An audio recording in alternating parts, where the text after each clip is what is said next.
it is clear that some people have significantly escalated an already difficult situation by targeting critical infrastructure such as fuel depots and refineries. These are no longer protests, they are blockades.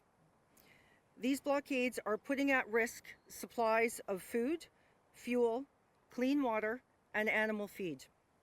These are critical for the nation and its people. This is not tolerable, and it is against the law. The willful obstruction of public roads and the movement of vehicles and persons are offences under various statutes, including the Public Order Act and Road Traffic Acts. As part of our well-established graduated policing response in dealing with protests, and Garda Síochána is now moving to an enforcement phase in relation to those impacting on critical infrastructure unless they desist and disperse from these blockades. And Garda Síochána is advising protesters to immediately cease blockades of such critical national infrastructure or face the full rigours of the law.